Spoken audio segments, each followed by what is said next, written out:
Alright, so another Marvel property has been released, so naturally it's... Two more have been released.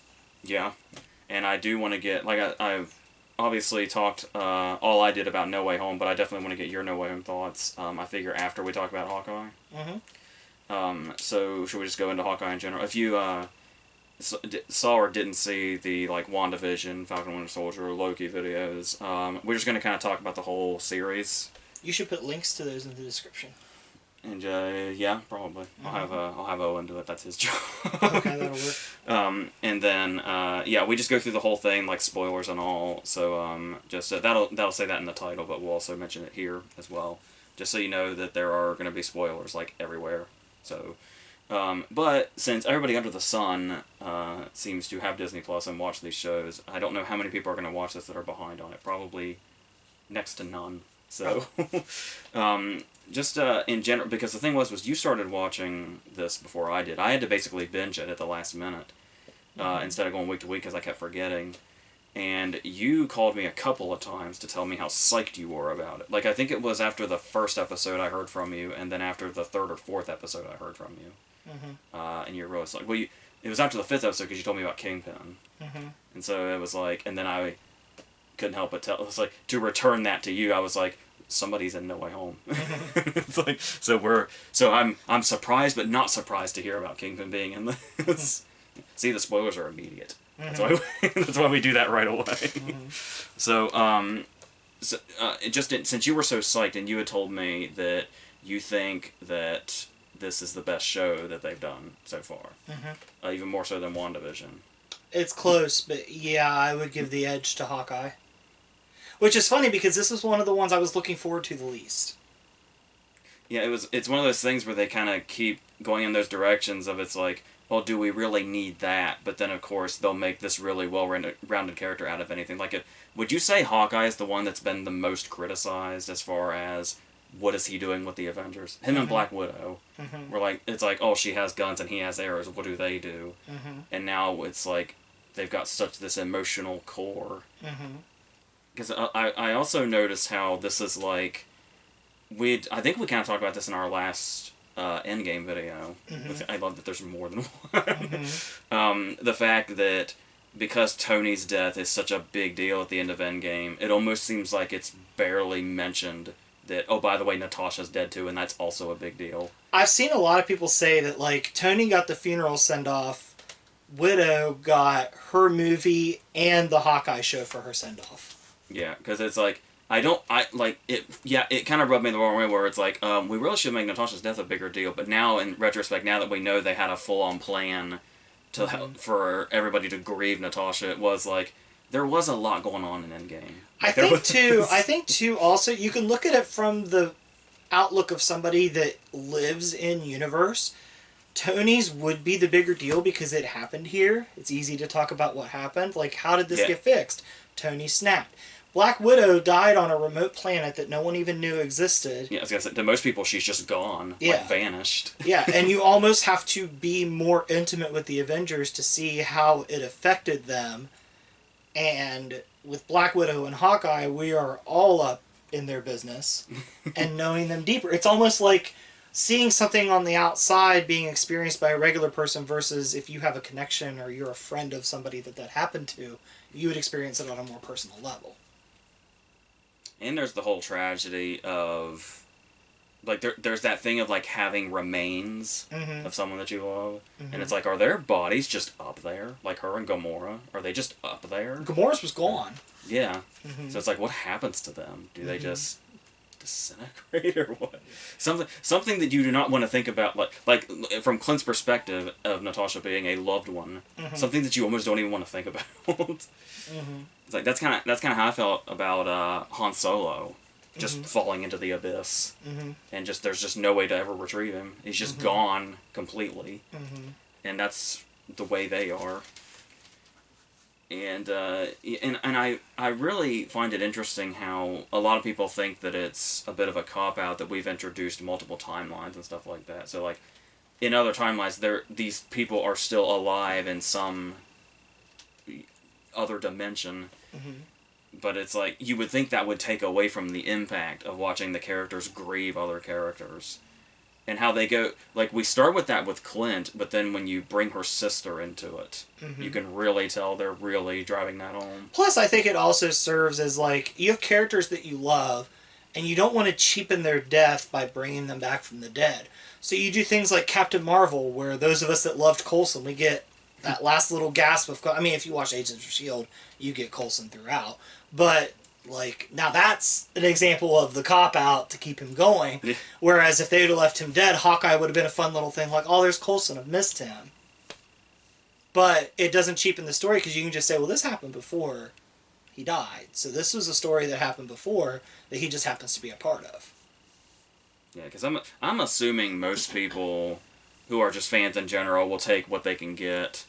But I don't think I got past season... I think I finished season 1 of Agents of S.H.I.E.L.D. and then I didn't care anymore. I got into season 4, I think, and then I stopped. And it makes me wonder if they had done Agents of S.H.I.E.L.D. with the care that they have now, and it had just been a mini-series like these, if it would have been something much more impactful in regards to... Same with Agent Carter.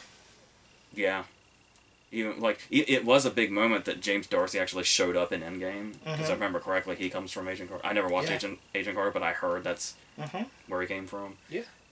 So it's like they're slowly making these things canon a little bit. I feel like it's still unclear. Like, to my understanding, it's still unclear just how much of Daredevil's show is canon, apparently, even though we have Charlie Cox and D'Onofrio now. But I'm assuming it would just be... I think D'Onofrio said it's supposed to be, like... It's not like a variant or anything. It's the same character. Yeah, it's same timeline. Same events. So the way all this is tying together still feels like... It's weird how impossible this all would have seemed so long ago. And that's not even... We're not even talking about No Way Home yet. and to look at what Marvel's done, like, me and Susan were talking about this yesterday, and you look at it, Marvel has made all these movies that have made sense and intersect and interact to make sure that there's no gaps in story, that everything makes sense and plays out as it should in a logical way. And now they've added a TV series to do it with, so they've had to make this coherent story out of the TV series, make sure it matches what comes out in the movies. It's a miracle any of this is watchable. Like, it could be like I love DC. I cannot watch DC shows because it just feels like such a mess and so daunting. Like, I would love to go back and watch Arrow, but I know at some point I'm going to get to a point in Arrow where if I haven't watched Flash, it doesn't make sense. Isn't that the CW shit, too? Yeah. Where the quality's going to be, like, super low. Mm-hmm. I mean, no offense to the fans of those, but I just... I've never had any interest in seeking those out. Yeah. I watched the first, like, few episodes of The Flash. And it's like, in a DC fashion, they're late to the game, because I think they're going to try that with Peacemaker.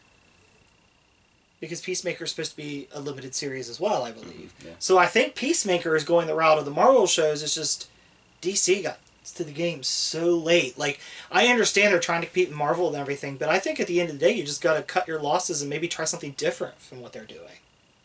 I love how, like, you talk about how great the Suicide Squad was and how Peacemaker's now the spinoff, and it's like...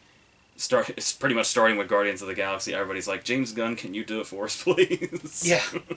And, like, I understand, like a lot of people are giving DC shit for the multiverse stuff, and I'm sorry, anything that brings back Michael Keaton as Batman, I'm okay with. Yeah, there is stuff in, like, you know, the movies that I am kind of excited about, but I can't even, like, fathom trying to get into the shows and all that. But maybe that's just me. I don't know. But that's the thing, too, though, is these are all series, and I think the miniseries is the much cleaner way to go. That's like with Doom Patrol. Doom Patrol's a good example. I really like Doom Patrol, but it's a full season, like 13 episodes, and there are episodes that it feels like there's not really a whole lot going on. Every time you're in a series, there's going to be filler somewhere. And I think that's why the Marvel series works so well, because they're only 6 episodes. Yeah, that blew my mind. It blew my mind twice. It blew my mind when I learned that Falcon and Winter Soldier was only going to be 6 episodes. That was before it became regular. And it blew my mind that not only was WandaVision just, like, was it 9 episodes? The first 3 or 4 episodes of WandaVision are only, like, 20 minutes. And that's, like, when you take out the very long credits. The first 4 episodes of WandaVision combined are, like, half of a regular movie. And so that whole thing where it's like just tell the story and you can still sense filler. Like Loki had a lot of filler, but well, we already talked about Loki, and how it's kind of the bastard child of these miniseries. Loki still had plenty of peak moments. Loki had great moments. And Loki definitely has set off the next phase, and I can't wait to see how we pay that off. But it seems like we're not going to get there till we get to Ant-Man 3, when Kang comes back. Yeah. Which, sign me up, I'm ready. I was gonna say, at the rate things are coming out now, it feels like I can't believe, like, Shang-Chi has already happened, and, like, it's crazy how much they've done. Let me get this on camera, because you haven't got my thought on this on camera. Shang-Chi is awesome. Fucking watch it. Yeah. Shang-Chi is great. Oh, Shang-Chi made a lot of money. I think people are... Yeah. That's the thing I was going to bring up, too, about people's willingness to watch all of this that comes out to get the full story, is when we talk about, like, the success of WandaVision, Falcon Winter Soldier, and Loki, and now Hawkeye. It's like, when when Disney Plus was starting, and they're like, there's going to be Marvel shows, like, characters are going to get their own shows that didn't get as much of a spotlight in the movies. And it's like, and it's going to be canon. And it's like, well, that's too much. Like, because we're jaded by stuff like Agents of S.H.I.E.L.D. and the CW stuff for DC, it's like, that's way too much to keep up with. The way they're doing it is genius, though, because the way they're putting it out now, they're putting it out between movies, so it keeps your appetite wet for Marvel. It's like, oh man, the movie doesn't come out for a few months. Oh, but Hawkeye's going to come out. That'll eat up 6 weeks. Yeah, I think the only thing that bled it a little bit was No Way Home coming out with, like, what, 1 or 2 episodes of Hawkeye left? Just one. The finale. Other than that, there's been no crossover, has there, as far as time? But the timing's great because, like, if you watch them together, you get the Daredevil sting from both ends. Yeah. They kind of converge at the same time. Yeah. And it's masterfully done. Like, these release schedules have been masterful. And I and we have said this in every Marvel video for the last 2.5 years. By all means, it would have been completely logical for Endgame to be the end. You watch Endgame for the first time and you ask yourself, what else can they possibly do? And I have to say that every time, because I still can't believe it. Yeah. every time we go into a new thing. And this whole thing about how, like, you know, the TV shows being seeming like a lot to keep up with if you didn't know ahead of time what they were doing exactly. You just knew there were going to be series that were canon, which can seem daunting, but it's like, I also totally underestimated the amount of people that would jump on Disney Plus, probably many of which strictly for this reason. I mean, not to sound like an advertisement or anything, but they've got, like, an amazing catalog too. But like these in particular, it's weird how I underestimated how willing people would be to see these series at all costs, and how they, like, as soon as, like, the episodes hit, since they're doing the weekly thing instead of all at once, they'd have a mess on their hands if they did the all at once releases that Netflix does. And what's crazy too is whoever does the recommendations after you watch something on Disney Plus knows what the fuck they're doing. Because at the end of each WandaVision, the movie it advertises you to go watch, hey, you should go watch Age of Ultron. After Falcon and the Winter Soldier, it always pointed you to the Winter Soldier. For Hawkeye, it was pointing me to Black Widow. Like, it knows where to point you. I think after one episode of Loki, it told me to watch Ant-Man and the Wasp. Like, whoever does those recommendations knows what they're doing, because they're spot fucking on. After Shang-Chi, it recommended Iron Man 3. Of course. Like, it's crazy. It's almost like it's saying, did you watch this blind? Are you confused? Here, this will help you. Yeah, here's where you fill in the holes if you're confused. Like, brilliant. Brilliant. And what I want to know, too, is a lot of directors become household names. Tarantino, Scorsese. Is Kevin Feige the first, like, person in that kind of role to kind of become a household name? Like, producing, I would say Brian Grazer's up there. Okay. But he's, like, the only one I can think of. I mean, you go, like, way back to, like, David O. Selznick or something, but as far as, like, present day, I think Brian Grazer's the only one I can think of. Do you think that Kevin Feige gets overcredited, or do you think he deserves all the credit that he gets? Well, I don't think he's overcredited, because isn't it pretty assumed that when a director signs up for these movies, they're only doing so much of the job, because so much of the job is already dealt with before the movie even, like, goes into filming? What did Kevin Feige do before Marvel? I know the answer to this. I knew the answer to this once. Mm-hmm. I couldn't give it to you. Is it anything like this? I'm drawing a blank. But obviously, he is now. I said one of those where he, like what you were hinting at, where he's essentially his last name is as recognizable as like a lot of directors to particular audiences. And that's. I remember like where it hit for me was I like watching the fan reaction videos for like Endgame and like hearing the theaters because we don't really get theaters like that around here that people get so hyped and like you would think it'd be annoying, but at the same time it's all about the experience. You didn't have any screamers on No Way Home? No. I did. But like I was watching one, I can't remember which one it was because there's so many out there. I was watching a fan reaction video where Kevin Feige's name popping up in the credits got a reaction of one of the Avengers popping up in the credits. Yeah. And that's crazy for a producer. Yeah. Like, whatever that guy's doing, like, he's great at what he does. He has not let the quality slip on this. Yeah, because there are some directors and they are so great. If there is a quality slip, they're so great at cleaning it up. The movies that people bitch about the most, Age of Ultron, Dark World, Black Widow, they are now so... Iron Man 2, they are all now so important. Yeah. So important.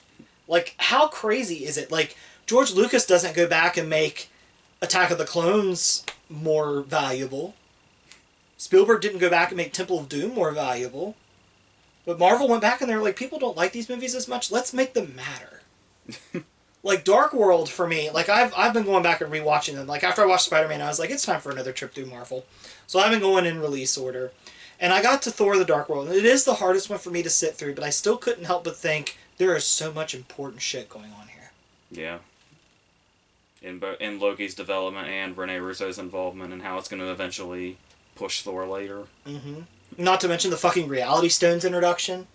Yeah. Like...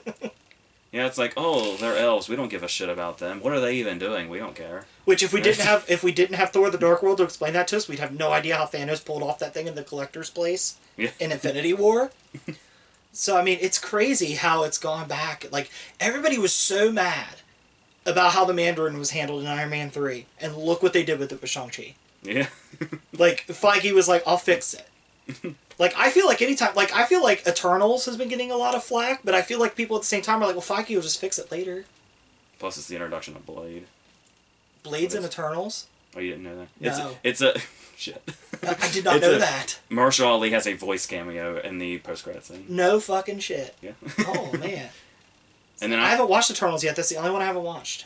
And then there's the whole question of where Morbius lies. Mm-hmm. There's now a whole bunch of questions. Because Sony and Marvel are buddies now. Like, Sony has come out and said, expect Spider-Man in our movies and expect our characters to be in the MCU. Thanks to, from what I understand, a drunken Tom Holland phone call. So, I guess we should get specifically into Hawkeye. Yeah, because we tangented bad there. Well, I mean, if anybody's here, surely they're a Marvel fan, and they will be pleased to hear that we appreciate them as a whole and the incredible things that they're doing. Speaking of incredible, the action in Hawkeye is great. Yeah. I love... The action is by far my favorite action of all the series. I don't want to sound like I'm constantly hating or anything, Mm-hmm. but I mean, when you compare it to the shit in Loki, as far as fight scenes went, Mm-hmm. I'm pretty sure... Remember the scene in The Dark Knight Rises when he was fighting those guys on the roof and that dude just kind of fell over by himself? Mm-hmm. I feel like that was most of what the Loki fight scenes looked like. Mm-hmm. Yeah, Loki definitely wasn't there for the fight scenes. Loki was there to advance the story. Yeah, I guess. Which is normally Captain America's movies' jobs, but... Yeah. But the Hawkeye battle, the scene on the bridge, in the car chase, that's been my favorite action scene since Falcon and Winter Soldier when John Walker fucking decapitated somebody with Cap's shield. That's one of my favorite Marvel moments ever. I was under the impression he crushed his chest, but I think that's up for debate. I'm calling it decapitation. Did you see the blood? Like, that scene right there is one of my favorite scenes that they've ever done for Marvel. John Walker, like, we talked about this during Falcon and Winter Soldier. I can't express that. John Walker is so fucking interesting. He is such an interesting character. I would watch a series on just John Walker. I am sure we'll get it at some point. That dude is interesting as fuck. Like, if there's a character that stands out to you, I am fully convinced now they'll probably end up with their own miniseries at some point. Like, I like Falcon. I like Bucky. I liked both of them. I did like Falcon and Winter Soldier, but John Walker, man, like, I fucking love John Walker. And the funny thing was... I'll take seconds. The funny thing was when John Walker walked out at the end of the first episode, we were like, who the fuck is this tool? Yeah, he's so goddamn important and so, like, conflicted. He's great. I love John Walker. You were talking about the action in Hawkeye. Mm-hmm. And I found it interesting that... I knew we were going to get some sort of interesting introduction when it started in 2012. Mm-hmm. I was like, oh, well, we know where this is. We know what this is doing. Mm-hmm. And the idea... we were talking about how... like, Hawkeye and Black Widow were kind of pushed to the side, and it was like, everybody was saying, oh, what do they do? Why are they in this group? And to see it from, like, somebody's perspective, where somebody saw Hawkeye, and the whole point was that he didn't have, like, superpowers, was what attracted her to him, and why it inspired her to become something greater. Which makes 100% sense. Yeah, it's literally like, I don't want to sound like I'm inflating, like, you know, fictional professions with real professions, but it's like what they essentially were hinting at was it's basically the idea of, like, when kids see firefighters. Or, like, if you go with the theory that Kevin Feige has neither confirmed nor denied, that Iron Man 2, the little kid in the mask, is Peter Parker. Which Kevin Feige, when they asked him that, his response was, yeah, sure, if you want it to be. I'd say that's a 6-year gap. I mean, the age of the kid, I mean, it makes sense. Homecoming fucked up the timeline because Homecoming couldn't do math. Mm-hmm. Because remember we had the Keaton introduction, and then the time jump, and like the math didn't line. So I don't know, but I guess it's possible, yeah. And plus, like, all of this is taking place in the future now, thanks to the blip. Yeah. Like, I keep forgetting that. Like, but if we keep doing enough movies around this timeline, eventually real time will catch back up. And sometimes I kind of wonder if that's what they're doing. Yeah. Like, these series are letting real time catch back up. Talking about the opening scene of Hawkeye as well, this is kind of unrelated, but going back to 2010, the year Iron Man 2 came out, True Grit also came out. Do you feel old that Haley Steinfeld is now old enough that somebody is cast as the young her? Yeah. Yeah. And that girl did look a lot like her. Yeah. And then how did you feel when you saw, like, that opening scene and it was like the whole seeing a child inspired by somebody like Hawkeye who didn't have all the superpowers? I just have so much nostalgia for the first Avengers. I never mind when we go back there. But I feel like if we keep going, eventually we're going to be able to splice all this together and do the New York battle in real time. Like, between this and Endgame and Loki.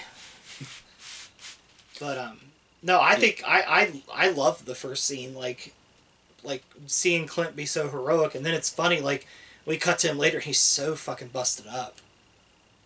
I was telling you, I love that he has the hearing aid and he has hearing problems, and it's like they kind of just let that be for a while. And we kind of get it's probably just, you know, overall, like, we just kind of have to assume that, and then we actually get the moment where she's like, so why do you need hearing aids? And it's just like this 3-second montage of, like, all the explosions that Clint has been through. Which I love that too, because, like, especially with Maya being deaf, it would be so easy to call it a plot contrivance that, oh, he just happens to be losing his hearing. But no, we justified it. We even made a little joke out of it. As I guess the one question would be, why aren't the other Avengers practically deaf? But a lot of them also have, like, powers and stuff like that. The only other ones that could be affected are Black Widow and Iron Man, and they're both dead, so we don't know if there's any fallout from it. So I was trying to remember I just realized that Hawkeye's the last human character left. Like, completely human. I mean, Cap is, but he's super serumed. Where does Scott... Plus, he's gone the way of Simmons. He's old now. I'm not mistaken. Has that reference ever been made on camera? I don't think so. Oh. Scott would be human, wouldn't he? He hasn't been through what the rest of them have been through. Yeah. Plus, I feel like the helmet would kind of shield some of the sound. Yeah. Same with Tony. Speaking of Scott, while we're on the topic, that was something that was introduced in this that I was not expecting. And I told you that I had this moment where I felt like an idiot because he pulled out the Pym Arrow. Mm-hmm. And I was like, oh, that's a nice little thing. Like, that's a nice little reference. It keeps, Pym in the universe, of course. Mm-hmm. And it just wasn't occurring to me what it It's was all going to do. it's all part of that stellar world building. Yeah. And it just, like, it just was not occurring to me what that was going to do. Mm-hmm. I don't know what. Just like whenever later he opens up and we see the arrows from Stark, and Susan was like, of course, like, still playing in. Like, Tony Stark is still, like, even with No Way Home, like, Tony Stark is still affecting what's going on. Tony Stark and Thanos died within minutes of each other, and their reach is still being felt. It's like, you remember what ETHA stands for, right? Yeah. Yeah. So, which it's funny because each time Tony's technology has fallen in the wrong hands. So cool. Even dead, you're the hero. Even dead, you're being an inconvenience. Like, like, I love Tony, but still. And you were talking about, was there other action scenes that stood out to you apart from, like, the bridge? The bridge does remind me of one thing that I kind of want to give a shout out to, Mm-hmm. and it's weird because it's such a mediocre movie, Mm-hmm. but it had this one scene that stood out to me, and it was similar to this. Do you remember the Blake Lively movie, The Rhythm Section? I've heard of it. It has a similar car chase scene where, like, the whole chase is from inside the car. Mm-hmm. But I did like how it kind of, like, you would think it would kind of break the immersion when she eventually gets out of the car. Mm-hmm. Or, like, when she kind of sticks out of the car. But it was still, like, it still felt like there was a grandness that was building throughout that action scene as it went on. That fight scene felt like it wouldn't have been out of place cinematically. Yeah, what's interesting about that is that whole episode is so action-packed. And by the way, I love, sorry, here comes the hate again. The worst episode, you take WandaVision, you take Falcon Winter Soldier, you take Loki, and you take Hawkeye. The worst episode out of all of those is the third episode of Loki. And it's like, to think that the third episode of Loki was that much of a dip, and the third episode of Hawkeye was that episode. Where it's like it's almost like they learned from Loki where their dips should not be. It's like we're, like, right dead center of what this whole thing is, and this is where it starts to take off. I love, too, one thing I love that this show did is every week I was hyped because each episode ended with something to give me a reason to be hyped. Yeah. Yeah, and I don't know about you, but the episodes sometimes for me flew by. Yeah, it was also in a way where, like, those little things to get you hungry for the next episode, they didn't feel like cheap cliffhangers either, as far as I remember. The closest you could get to was showing Kingpin with Eleanor, but everybody was just like, no, we wanted this. They needed time to settle down from that. I was lucky enough to binge this season, but it's. But I could see people needed time to, like, really, and it could also, like, to build that hype is also the kind of thing that I was missing when Netflix was, like, really big and releasing their original series, and everything was coming out at the same time. There was no anticipation for the next thing. It's annoying when you like to binge, but then when stuff like this happens, you appreciate that you got to build up and wait. Because HBO Max does the same thing. Yeah, because that's the way I was with, that's the way I am with Fargo. Where Fargo's pretty much the only show that I watch, like, while it's airing. Everything else I just wait, well, comedies are a different thing. But that idea of, like, I usually wait for a show to end so that I'm sure that it has an end before I start it. Because a lot of people end up very unhappy with shows because of that reason. The only one I've watched like that just kind of ended in the middle of nowhere was My Name is Earl. With the rest of them, like Cheers, Frasier, have definitive... Frasier's getting a revival, but that's aside from it. But we know for a fact that these are all clear ideas from beginning to end. And they have places that are... even if they reach places that are still feel like jumping off... Like, the end of The Falcon Winter Soldier was very underwhelming. After such a great couple of episodes before it. Where it just all kind of felt like it was just doing build-up for future things. Instead of having a nice ending to itself. I think a lot of people... I think I mentioned this to you. A lot of people wanted the last episode of Falcon and Winter Soldier to be like the last episode of Hawkeye. Let's just, like... full-blown action. Let's bring this all to a head. Let's bring the situation to a head. And Falcon and Winter Soldier did that. The beginning of the last episode is great. And then Sam... what Sam's saying is important. I don't want to devalue that at all. But, like... I start with that. And then because you want the show to end with a bang. Yeah, and of course Daniel Brühl blew up the rest of the Flag Smashers, but then it's like, it didn't feel impactful, it just felt like, oh, we're just building up something else now. Yeah. And then it's like, alright, I guess. It made it, like, we were worried about the Flag Smashers the whole series, and it just felt like every episode they got more and more devalued. Yeah. Which part of that came with the rise of John Walker and his conflict, which I'm not going to ask to give back, because I love that. That was my favorite part of the whole show. But and then evolved. That and watching, my other favorite part of the show was just watching Bucky, like, go through real life with a metal arm. That was fun. But and how useful it was. Yeah. And how, like, I love the line where he's, like, they ask him, like, about the metal arm, he's like, I don't even think about it. You know what's also great about Hawkeye that I'm really glad they were able to take advantage of was when you watch the other Avengers movies and you're like, well, Hawkeye doesn't do too much. I mean, obviously, you know, if you watch them enough, it's like Hawkeye has his purposes for sure. Especially a lot of his scenes with Scarlet Witch. But there is the whole thing where it's like, to cast an actor like Jeremy Renner, and it feels like it's kind of almost wasting him. And it's like, I saw a lot of the things I love in other Jeremy Renner performances in this performance. I saw a lot of the stuff that I loved about his performance in The Town, which is, obviously the character isn't as crazy, but that ability... I don't know, the Ronin was pretty wild. Okay, yeah. We're talking about, like, Clint. We're talking about, like, how we're talking about Clint. Yeah, we're talking about the Clint that's grieving Natasha. And Jeremy Renner in particular, a lot of actors obviously have this, but Jeremy Renner has a particular one, and he showed it off a lot in key scenes in The Town, specifically, where he has the ability to cry without crying. Where it's like, you can tell, like, in any other case, another actor would let at least one tear fall. And Jeremy Renner never lets the tear fall. It's there, but it never falls. And it's and he got to really bring that out and use it a lot. Especially the same where he sees Natasha's name on the wall. I think it's a lot of cases, too, where Jeremy Renner does a lot of movies where he can show off his acting skills, but they're not, like, super showy. Like, they're not Leonardo DiCaprio showy or anything like that. A lot of his stuff is very subtle. Yeah. Which, he's a great subtle actor. He's great. I mean, there are times, like American Hustle, where he's allowed to go over the top a little bit, and it's fun. Have you seen Wind River yet? No.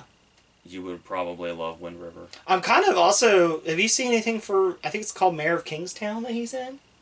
Yeah, I've seen, like... I know of its existence. Yeah, Jeremy Renner alone kind of is piquing my interest in that. Yeah, because I feel like somebody in here, maybe it was Grills, called him the mayor of something. And in my head I was like, Kingstown? That's another thing, like, with Hawkeye, like, the LARPers is something that feels like it would be just, like, forced comedic stuff, but I love how they were treated. I literally wrote down here, LARPing filler. Because I literally thought that scene wasn't going to go anywhere. And I was like, this is just an obstacle for him to get the suit. That's all this is. But then it was like, the more Grills interacted with him, though, the more I was like, well, at least Grills will probably come back. And then it's like, it becomes a whole thing. And I should be taking... I think the thing is, like, there's so much stuff that gets by me, I think because I'm not trying to think ahead. But it's like, the obvious stuff where, like, these are first responders and cops. It's like, didn't even think about it. Just nothing. Because my thought was, the only way I addressed the fact that they were cops in my head was, why doesn't Clint just say, dude, I'm going to call the cops, that's my suit, give it to me. But I mean, there's obviously a lot of holes there. This is just, when you're doing a first-time viewing, all the scenarios are going through your head all at once. And then you can look back and say, well, that wouldn't have worked anyway. Yeah. And it's like, the only thing that I thought was significant about them being cops was, he has nobody to complain to about this. And it ended up, like, paying off. Like... But not in too stupid of a way. Because when they all came out in slow-mo in their, like, wardrobe, it was like, what the fuck is this about to be? And then they just, like, direct traffic. Yeah. They do the job of a first responder. Yeah. They direct them away from the threat. Yeah, once again, not to downplay that job, it's just as far as, like, what you assume the LARPers might be doing. And then it's like, oh, they're just doing this. Okay, that's good. Yeah, that's you expect one of them to, like, run up and, like, knock Yelena off Clint or something. I expect them to do what Jack started doing. By the way, is Jack's arc one of the best things ever? I love that Jack just ended up being a nice guy that loves knives. Yeah, because that was the thing, it was like, the whole... He was that person where it was like, you could tell he was the red herring. Mm-hmm. But it's like, what direction is it going to go? Vera Farmiga's been surprise shady in enough movies where it's not so surprising anymore when she's surprise shady. Mm-hmm. But it was like, but what's... Because I kind of, like... It eventually got to a point where I was like, okay, maybe we're at that point now where Jack is so obvious that he is actually guilty. Yeah, or is it a situation with, like, Bane and Talia in The Dark Knight Rises? Is Jack just acting through Eleanor? Yeah. And it turns out that Jack is completely oblivious, framed, didn't know anything was going on, and then just goes out and straight up starts killing the tracksuit mafia. Like, by the way, how fun was it to see Simon Callow in the first episode setting this whole thing off? Yeah. I wasn't even positive that Simon Callow was still working. But Simon Callow's great at, like, backhanded dick compliments. Is that just to come with him being British? I love that, spoiler for this movie from 1994, but I love how much his death can tend to set things off, because not only does Simon Callow's death set off this whole series, he is the funeral in Four Weddings and a Funeral. It's like, if he's going to die, he makes sure he's very significant when he does. He's not like Sean Bean. He won't die for nothing. And then there was the whole... Where were you on Jack throughout the series? I thought that it was going to end up that he was bad, but that Eleanor or Kingpin might be, like, the overarching villain. And he was just like a puppet. Oh, so during the Kingpin reveal, you were still wondering if he's in this or not. Yeah. And then, like, I just love that, like, because it would have been easy to, like, have him, like, the trope that you hate the most, be bad and then turn good. No, he's just a guy that's victim of circumstance. Yeah, it was like he was really just good the whole time. We just kind of got to see. Yeah, and then, like, I love that, like, there's that payoff that even, like, Haley Steinfeld apologized to him, because, like, you go back and look and you're like, he really was just trying to be nice and be inclusive to her, and she's being a bitch to him. And the whole fencing scene. Yeah, like, she was trying to kill him, and he's just like, what? What am I doing? I'm sorry, I was letting you win. I didn't realize that was punishable when by she came in, death. she thought it was so sinister when he's just like, would you like a drink? Like, he was being very kind. Like, he was being a good host. Oh, I loved how faux sinister the butterscotch was. Yes. And he's just the whole time, he's like, what? And wasn't there even a scene previous where it was like, she was trying to explain it to Clint, and she was saying, like, his name's inscribed on the butterscotch, and he's like...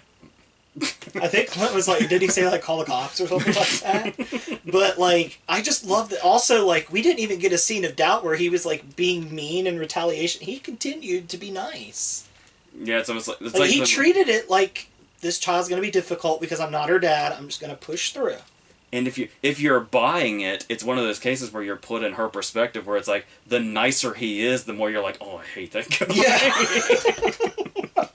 And then it turns out he's just really that nice. Like, I kind of hope that, like, I don't know that they'll explore this, but I kind of hope, like, Kate keeps contact with him. Like, he's clearly useful. Yeah. I don't know if he's going to have to pay consequences or not. The consequences he had just gotten out of.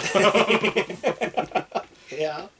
Worth noting, by the way, that's the great Tony Dalton, who people will know from Better Call Saul. Mm-hmm. So I think that's the biggest thing he's done so far as like, what mass audiences would know. Well, hopefully this will be a jumping off point for him. Yeah. Yeah, because I could see this character, like, kind of growing in popular... Especially now that he's innocent. He's going to be, like, more popular than ever. Yeah. Yeah, he will. There's going to be, like, all kinds of threads. Like, I can see it now, Justice for Jack. Like... Yeah, and that's the thing, too, is it's, like, this ability of Marvel being all about the heroes. Mm-hmm. Where it's, like, it's really fun, especially, like, when you're like me with any movie, I always feel like the villain is the most fun. And that's what DC is typically known for, is how fun the villains are. I mean, both Oscar wins have gone to the Joker. Yeah. But then it's like, to have people like Jack who are going to be popular and loved because they're not a villain. Yeah. I mean, like, you look at DC. I mean, I hate to say it. I love Batman. The most boring scenes in Batman movies are Bruce Wayne scenes. When he's brooding. Yeah. Yeah. Like, you would think a guy dresses like a bat and goes out and fights would be interesting, but when the people he's fighting are 10 times that interesting. And it's because I was trying to think, would you consider, because you're such a huge fan of Hawkeye, this show, what would you consider the dull points, if any?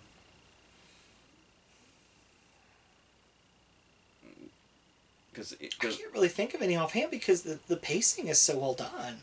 Things keep moving. yeah, because I was trying to. Because, like, even the scenes that feel like they're taking a break, like whenever they're spending Christmas together, that's character building. The scene with Yelena and Kate sitting down at the table and Yelena's eating the mac and cheese. You know what kind of comparison I saw that the other day? They said it's like a comedic version of the first scene of Bastards with Landa. Because, like, there's that tension that, like, Yelena could kill her at any moment. And you know she's capable of it. And because thank you, Black Widow, you took it in the ass when people said that you were pointless, but you fully developed this character that people liked, and when she showed up here, people were happy to see her. No, yeah, because she was the one that everybody was saying was the standout of Black Widow, and then you get that scene with Joy Louis-Dreyfus at the end, and you're like, oh yeah, we're gonna get more of her. But then it's like when you realize just how crucial it's gonna be, because the whole blip thing, I believe, was a mystery to all. Like, it was something we didn't know going in.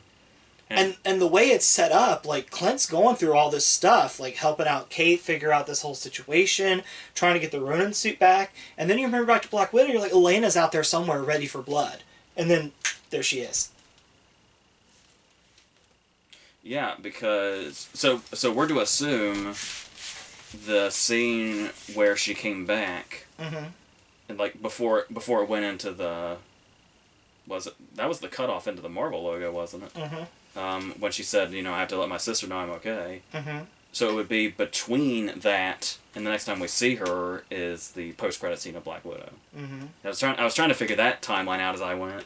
And she found the grave fast, but then again, I guess that's just what these characters are capable of. Yeah. But yeah, and the whole thing about how she's set up as this really funny character. Like, whether, you know, Florence Pugh's in this or Black Widow, as deadly as she was always, like, comedy relief, too.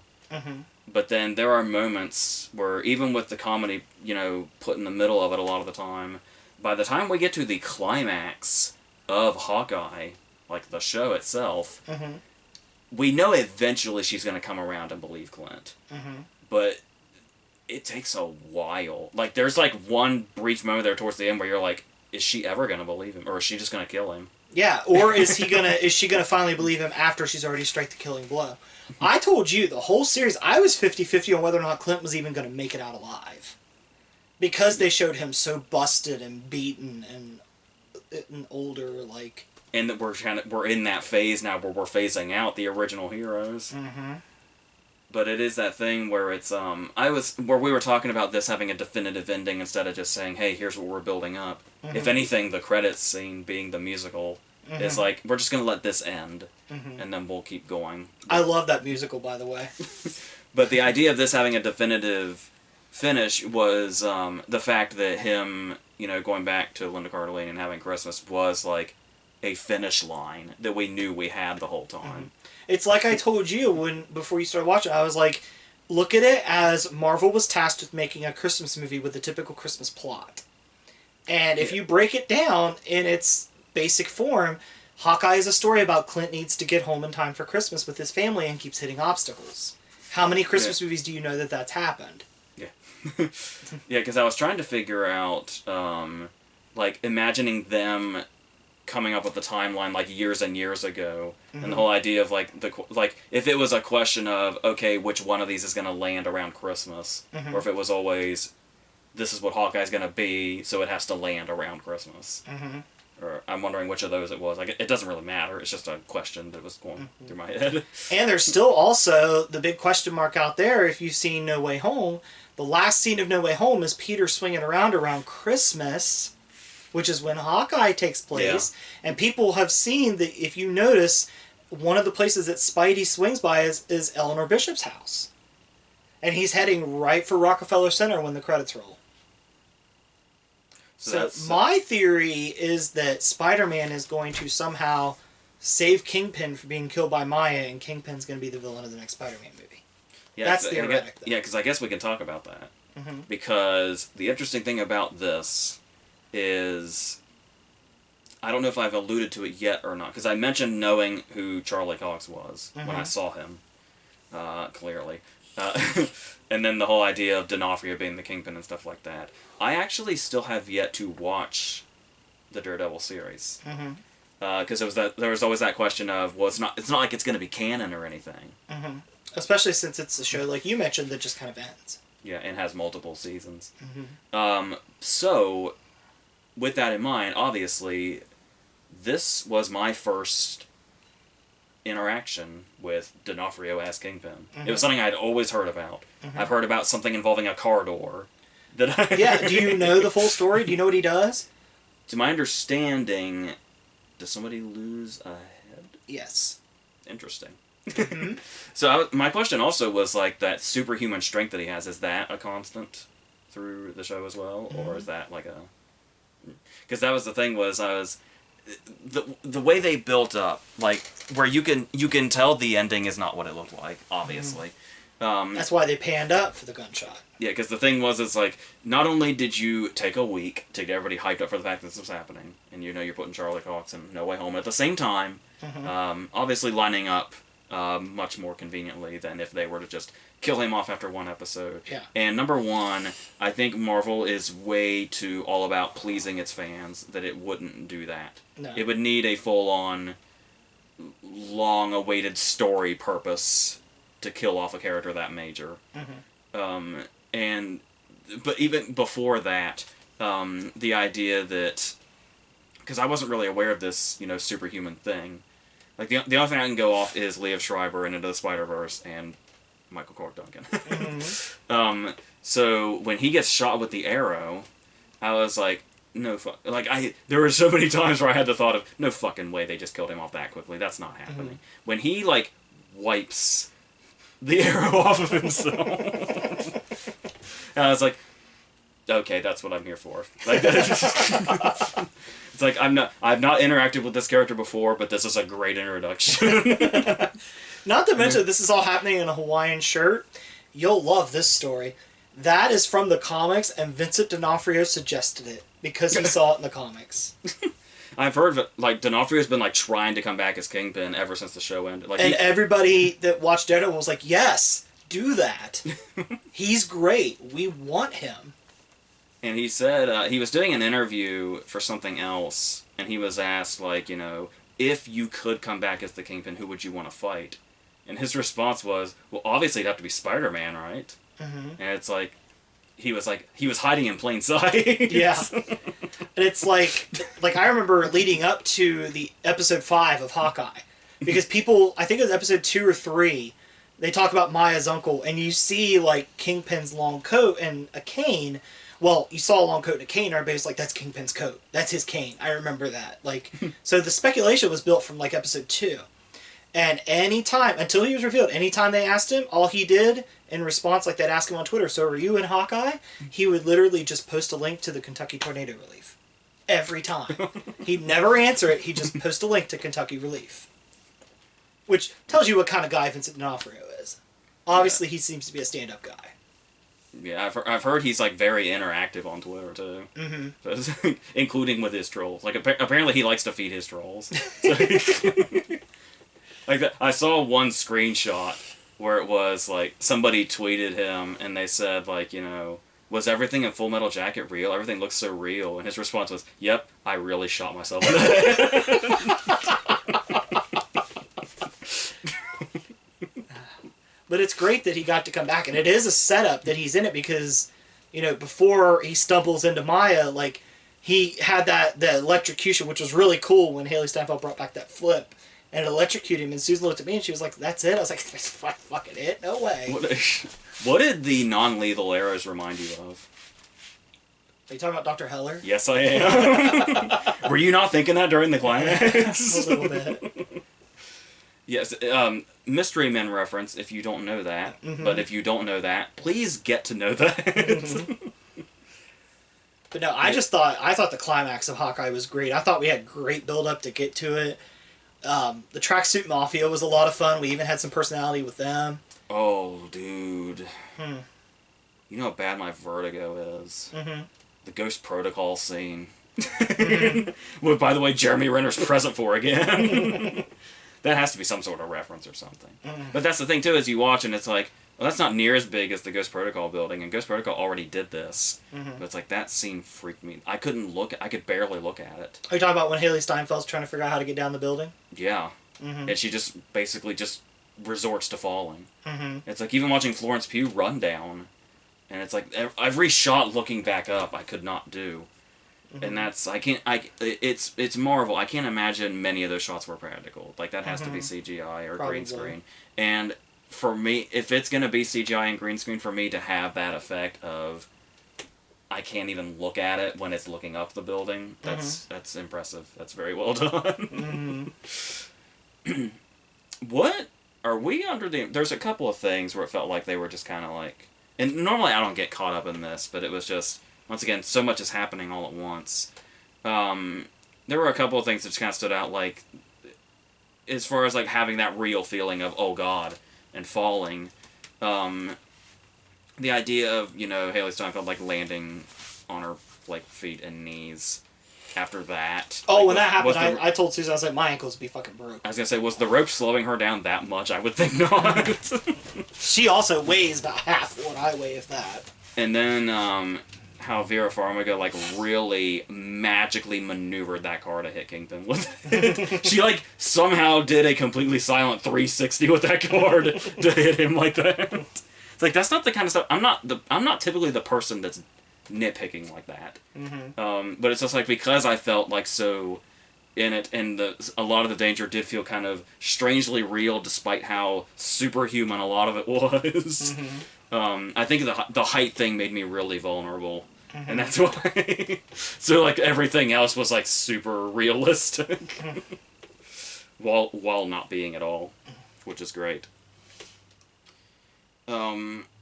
It shows the difference in like a scene like the '89 Batman when the Joker falls off the church and we get like the down shot of him falling. That probably doesn't affect you at all. Nah, or Ronnie Cox's Space Jam arms at the end of RoboCop.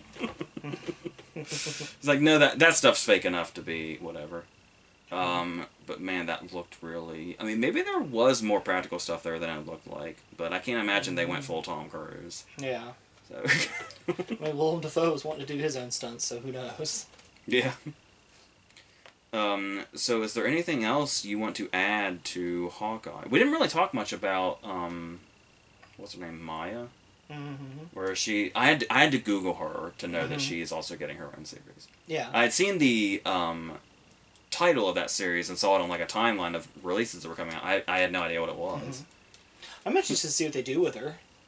Yeah. I liked her as a character. I liked that, she was kind of... I mean, it did kind of feel like once Kingpin came in, she went by the wayside, but I feel like they addressed that well when she got that fight in the car lot with Clint.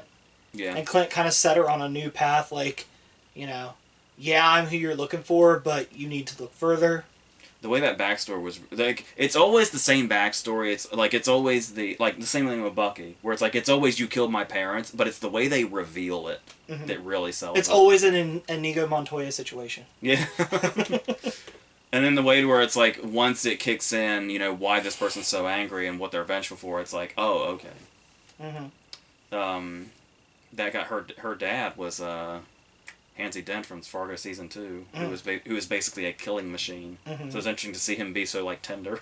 Yeah, and she got to take out like essentially her translator. I think his name was Kazi. Yeah.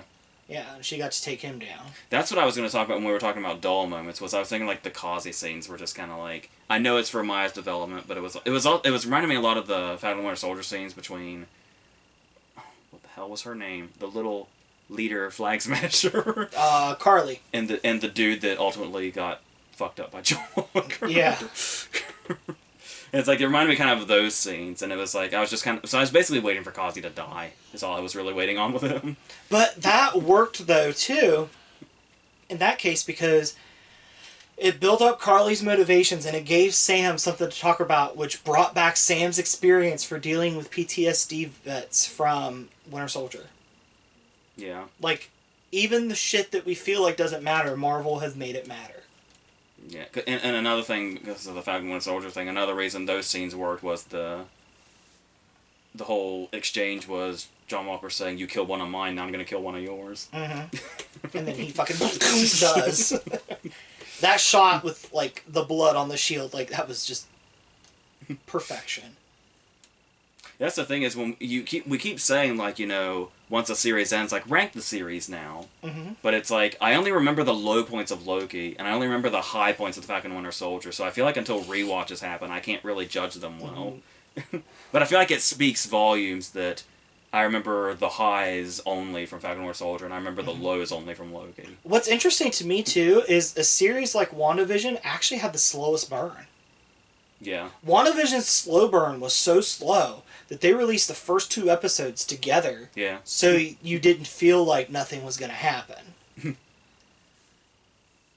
It's like just that reveal alone of, like, that somebody was watching them was, like, just enough to give you to say, like, oh, there's something more to this, and I really need to know what it is, so I'll keep going. And boy, it took right the fuck off once it got going. But now, I think Hawkeye is probably my favorite. WandaVision a very, very close second. But I think Hawkeye edges it out because, like, it's essentially, they're both series about somebody in mourning, of somebody very close to them. Different relationships. Like, it's love, but it's love for different reasons. It's a romantic love versus a friendship love. But I feel like we've seen Wanda vulnerable and upset because she lost Pietro. So we've kind of had a little bit of that. I feel like Clint needed this. And we're also dealing with people that essentially, I don't know. I was gonna say turned into villains. I guess Ronan's technically not a villain, but he's definitely darker than Hawkeye. Yeah. he's he's like if Hawkeye became the Punisher. Yeah. Which I know people have been asking. There's Charlie Cox and Vincent D'Onofrio. Where's John Bernthal? I'm sure he's lurking around because he's in Wind River too, along with Olsen and Renner. So they're all together here. So I guess before we end this, I was going to have you go into what you thought of No Way Home. Loved it. Well, once again, I think it's already clear that we're probably going to have a little bit of No Way Home spoilers in here as well, but that's pretty clear. Dude, Iron Man's always been my favorite Avenger, but boy do I love me some Doctor Strange. And I love, like, literally in the theater, like, it probably would sound really bad if you heard it out of context, but, like, whenever there's that scene where Doctor Strange threw Peter in the mirror dimension, I sat up in my seat, and I was like, Doctor Strange is gonna fuck my brain, and I can't wait. And it's like, like, he's only had one movie to himself, but god damn is he always important. He's always important. I mean, with the powers he has, how can he not be important? He is so fucking important. And I love it. I love his scenes. I've seen where a lot of people said that his I've been hanging over the Grand Canyon for 12 hours is the new version of I've been falling for 30 minutes. The thing that sold that for me was, I think it was Ned that said, oh, this has been happening? You've been at the Grand Canyon? But no, I thought No Way Home was great. The entire time I was watching it, I felt like I was in a fucking fever dream. With, like, everybody coming in.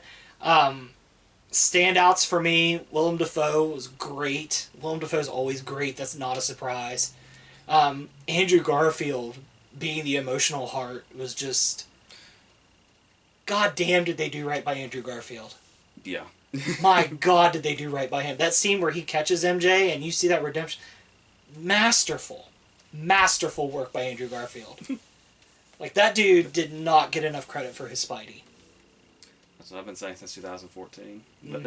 I know the hill of the Amazing Spider-Man 2 that you've taken Leonidas amounts of arrows on, but... Yeah, I was going to say, by the way, do not really care at all for Garfield's first movie. The second one, I just completely... I'm just in love with it. They give, like, for Garfield being somebody that most people thought would be a cameo at best, he has a fucking full-course meal to chew on. Yeah. Like, for somebody that literally any other movie would have been a fun cameo, in and out, gone, he would have run in, been like, nope, I'm not the right Peter, and left. He got so much to chew on. I feel like Tobey Maguire was great too, but Tobey Maguire didn't have the stuff to chew on that Andrew Garfield did, but I love that they approached Tobey Maguire from the point of view that he was a seasoned Spider-Man. Yeah. Like, that was great. And yet so much of his personality hasn't changed. No, he's still awkward. Like, his introduction, like, I saw this thing. I just walked, oh, it's gone. Like, how amazing is that? How many times did we see that video? Remember the channel Toby in the MCU? Yeah. And they kept putting Tobey Maguire in, like, Endgame? Yeah. And he actually comes through, like, a Doctor Strange portal. Yeah. And then it's, like, the fact that that basically happened. It's like, I saw this posted, too, in a conversation for a subreddit. It's like, Doctor Strange's portals create such great moments in the MCU. What's really... I think one of my personal favorites is Star-Lord jumping in and out of them through Infinity War. Oh, another thing I forgot to mention where No Way Home and Hawkeye intersect is when Yelena's talking to Kate, that scene with the macaroni. And she's talking about the new and improved Statue of Liberty. We get to No Way Home. They're putting a Captain America shield on the Statue of Liberty. So we are in this timeline. They're right there. And speaking of that, another thing I really love... I didn't get to mention this in my No Way Home video because I forgot. Mm-hmm. But I love the way that they've been, like... setting up... It seems like they're totally setting up something, but then they do it in a different way to kind of, like, throw us off. Mm-hmm. Where, when Endgame is starting to happen, and we know that they're going to be time traveling, your first thought is, like, well, yeah, they have the time stone, but they don't have the time stone. They have to find another way to time travel. Yeah, because Thanos wrecks that theory in the first 10 minutes. He's like, I destroyed the stones. And then when you hear in No Way Home... people are coming in from other timelines, you're thinking, oh yeah, because of what happened in Loki. Nope, something else entirely. Yeah. And let me tell you, having a 5-year-old around, that scene of Doctor Strange trying to cast the spell and Peter won't shut the fuck up is such an allegory for parenting. Yeah, because it was one of those things where at first I wasn't quite on board because I was thinking, like, that's what caused this whole thing, was, like, Peter just being a nuisance. But then it's like, yeah... Because like Susan always tells me, he's just a kid. Yeah. He thinks like a kid. Like, a kid thinks like that. Like, I want to do this. Oh, wait, no, I don't want that to happen to them. No, wait a minute, them. I want to keep them. And, like, it's such a child thought process. Because I initially criticized Civil War and Infinity War for kind of laying into that a little too hard. A little too hard, a little too much. But it's... Yeah, now that quality in his character has completely set like the scene too where like he when he's wanting Doctor Strange to cast that spell and he's like, there's nothing I could do, and Doctor Strange is just like, you didn't call anyone, like you didn't go talk to them, like you did not think to do that, and Peter's like, I can do that. Like, a kid would think that. A kid would think, worst case scenario, I have to completely alter the fabric of space and time to make things go the way I want it. I didn't even think I could just go talk to somebody. Like, and I love, like, Strange, how flabbergasted Strange is. And then even Strange has to keep reminding himself, oh yeah, I'm dealing with a kid. Like, I think at one point in the movie, if I remember right, Strange even tells him, like, I forget that you're just a teenager. Yeah, it's basically the moment where, it's almost like Strange's arc in the movie. Where it's like he kind of settles down on the, being the stern uncle that's sick of his shit. Yeah. Like, where he's like, please, Scooby-Doo this shit. Like, yeah. So is that pretty much it? Yeah, I thought it was great. A lot of great standout performances. It's definitely a movie that, when you're watching it, can feel like almost like a bonus movie, like something they just made for fun, because there's no new villains introduced. It's stuff that we've done before, characters that we've known, but still, there's, like, the ending has such flying consequences. It's like a movie that was, like, unlocked by watching the other movies. Yeah, and it's crazy because the way you look at it, it's like, we never got an origin story for Peter. We got an origin trilogy. Yeah. Like, we are just now at the point where he was at, 3 movies in, that Tobey was in within the first hour of the first Spider-Man. It's like we never got to see his Uncle Ben moment because it was an Aunt May moment. Yeah. When it initially looked like that was just them sort of ditching the origin story cliche. Mm-hmm. It's like, no, it was just a very, very, very long origin story. Yeah. But it was important because now he's gone from being somebody, every movie he's been in a team with someone. He has not flown solo anywhere. In the first movie, he had Iron Man kind of helping him out and mentoring him. In Far From Home, he had Nick Fury. Well, Talos says Nick Fury. So he had that going for him. For the first half, he had Gwen. Yeah. In this one, he had Doctor Strange. He had help from his friends. Now he's in the shitty apartment, making his own costumes, and he's got no one. I was gonna say, is it bad that I've never been more excited for Tom Holland's Spider-Man? Yeah. Yeah. And then all this stuff out there that he's like, oh, I don't know if I want to do it. No, fucker, do it. You started this really good story, do it. At least get us to where, at least give us another trilogy and hand it over to Miles Morales. Just do that. They've already set him up twice now. Yes. Because we had Jamie Foxx say there's got to be a Black Spider-Man somewhere, and Donald Glover mentions having a nephew in Homecoming. Yeah. So Miles is there. Just get us there, Tom Holland, and then you can do whatever you want. Thank you for your service. No, Get us to Miles Morales at least. What I want to know is, are we getting in the MCU a Donald Glover Prowler? I don't know. I would really love that. I don't know. I was reading too where like whenever the timelines were coming in and Strange was like trying to cast a spell to stop it, which is really fucking cool looking. I saw where people saw like outlines of like Rhino from the animated series from the 90s. Like what are we gonna get? Because that's on Disney Plus. Disney owns that. Disney could bring it in if they wanted to. And then we've got like. And it's crazy how things are getting so set up. I'm going to reveal a trailer spoiler for you. I'm sorry. But this is what we're dealing with. In the Morbius trailer, there is a 1.5-second clip of Michael Keaton's Vulture. What are we doing? I remember hearing Keaton at the end of the first Morbius trailer. Yeah. And like that was a big deal. Yeah, and then you've got, in the end credit scene, you've got Tom Hardy. And the symbiote's been left behind. Where are we going? There is so much... Like you said, Endgame feels like a finale, but at the same time, it's almost just the beginning. I'm still trying to figure out if they're going to do anything with Scorpion or not. They have to. So surely there was a point to introduce him. Yeah. Like I said, Michael Wanda's a big deal now because he too comes from Better Call Saul. And I think what also worked for this is the way Marvel worked around it. Is people have been clamoring for a Sinister Six movie for years, especially since the Amazing Spider-Man franchise was going to do it. Marvel found a way to pull it off with already having other movies set in place to build these people up. What a masterful stroke. And I was telling Susan, like, imagine 10 years ago, somebody went into a Marvel pitch meeting, they're like, let's make a Spider-Man movie. Well, we can't go back 10 years because Andrew Garfield didn't exist yet. Let's go back to 2016, before Tom Holland was cast. Let's bring in a new Spider-Man, and he's going to fight the villains of the other movies, and then we're going to have Tobey Maguire, Andrew Garfield help him out. Somebody be like, what did you fucking smoke before you walked in here? It's like, quit with the stupid fan casting. That shit doesn't work. Yeah, this movie feels like straight fan fiction. Sometimes. But it's done so well. I love that they fucking... Everybody's complaint Willem Dafoe was the costume sucked. They fixed that! He looks great!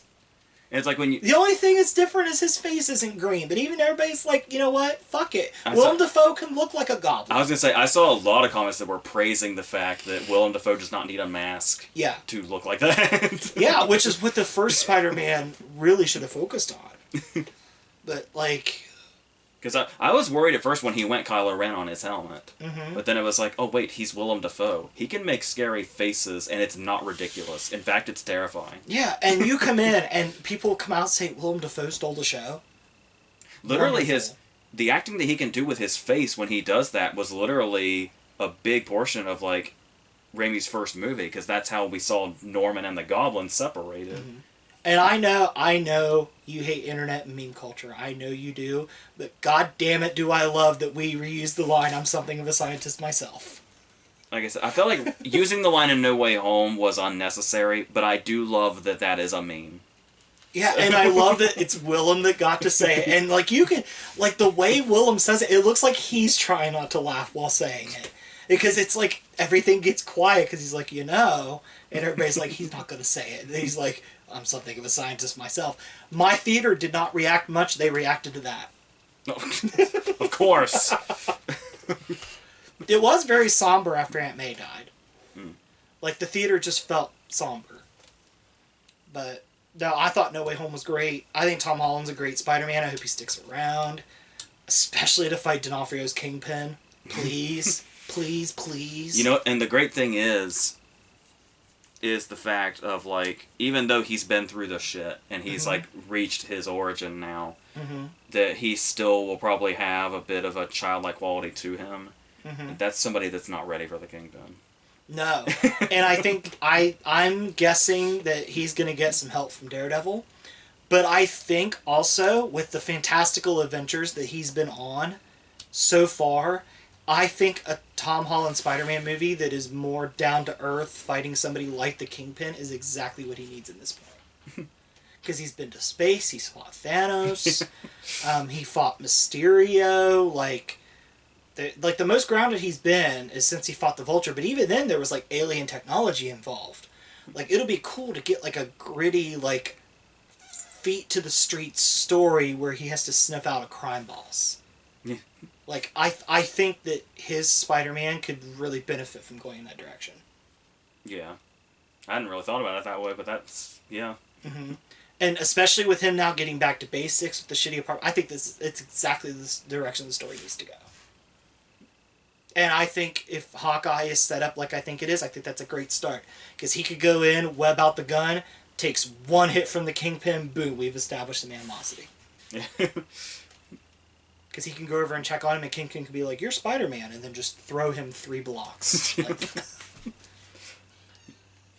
And I would love to see Tom Holland's reactions to trying to take down the Kingpin, and he will not go down.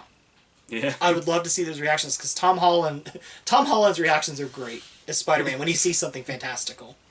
Like, one of my favorite moments, it always gets a big laugh in the fan reaction videos, is when he gets up on Valkyrie's horse in Endgame, and the horse, like, he swings for a living. Swings. And the horse, like, dipping and taking a dive gets him to go, "Oh my god!" Like, like, I need those Tom Holland reactions to Kingpin not going down. Yeah. Like, I need him to, like, web Kingpin, and Kingpin just breaks it, and he's just like, "What?" Like, I need that. And I think that'd be a great direction to go. I hope that's where we're going. If it's not, I'm sure Marvel will do something that we're going to like anyway, because they are great at, even though the fans didn't get what they want, they're still happy. Yeah. But if that's the direction that it goes, sign me up. Tom Holland versus Vincent D'Onofrio, let's go.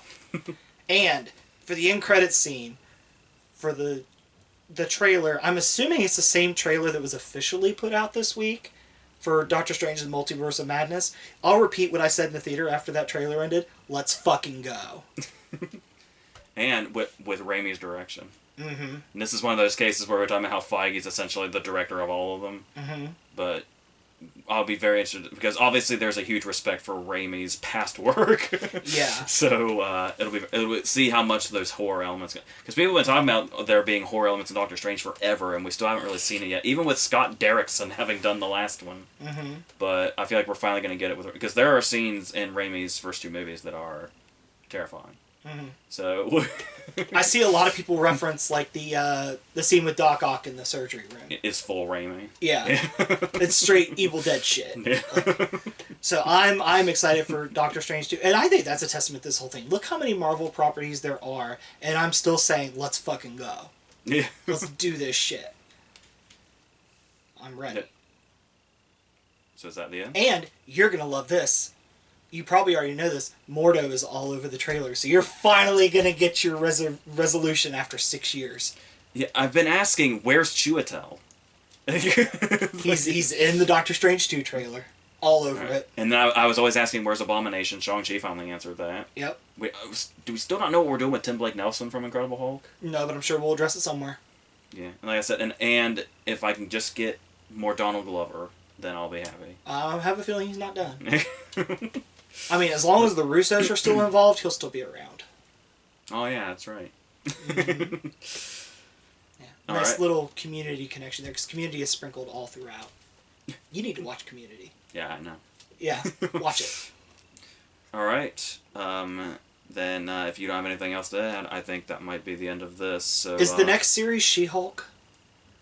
I have no idea. I have heard that She-Hulk is where we're going to finally find out more about Julia Louis-Dreyfus' character. That would be nice to know. She's very mysterious right now. Yeah, but like, it's a good thing. We want to know more. It's always good when you introduce a character that we want to know more about. You're doing something right. And I don't know how the quality of this whole thing has gone as far as it has. This is something that, realistically, if you look at other movies, should have died after, like, Iron Man 2. And here we are. Because I remember being told after the fact about the Nick Fury scene in the first Iron Man. Mm-hmm.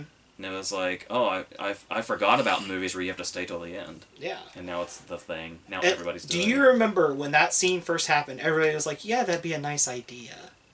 It's like I rewatched the first Avengers recently. That movie was the biggest in its time, but after everything we've been through, it feels so small. Yeah. It's still great. I still love it. It still has excellent moments. But it's crazy how small scale it feels now. That's another thing we need to address is Nick Fury's got to come back to Earth. Yeah.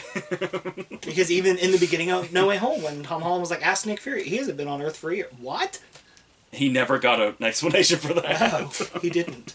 He's probably still confused about that to this day. Yeah. And I love what they've done with Jameson. I know it's going to rub a lot of people the wrong way in certain circles, but I'm sorry, I love the direction that he's taken. When he whipped out the supplements, I Yeah. was like, nice. Yeah. Yeah. And the fact that it's J.K. Simmons still trucking. And we're even going to get more J.K. Simmons as Commissioner Gordon, which is great. Yeah. Because I wanted to see that develop. Because J.K. Simmons is quickly becoming one of those actors. If he's in it, I'll watch it. I will absolutely watch it if he's in it. Now all we need is J. Jonah Jameson paying millions and millions of dollars to grieving families. Yeah. Yeah. But before we get into that, let's end this. Yeah. So, I don't know. The next thing well, we've got another awards video coming, I think Monday. And then I think the last thing I'm doing this year is the worst of the year video. And then we'll get that worked. And after I see like Licorice Pizza and stuff like that, then I can probably do a best of. You have to find Licorice Pizza. And Macbeth.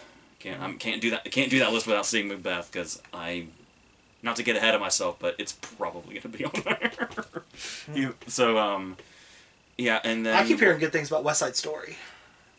Yeah, I did a video, and I think I'm too attached to the original to have really fallen in love with this one, but it did some pretty great things. So, yeah, so I have no idea what Owen and I actually are going to be finally filling in the blanks for a lot of this stuff, because I've been on here for like 2 or 3 months now, and I'm tired. So, they'll be doing that for a while, but I'll still be doing like the weekly reviews in between and stuff like that, especially with all the award stuff still coming out, and then we'll see where we end up. So, do you have anything else to add? Alright, then I think that's it.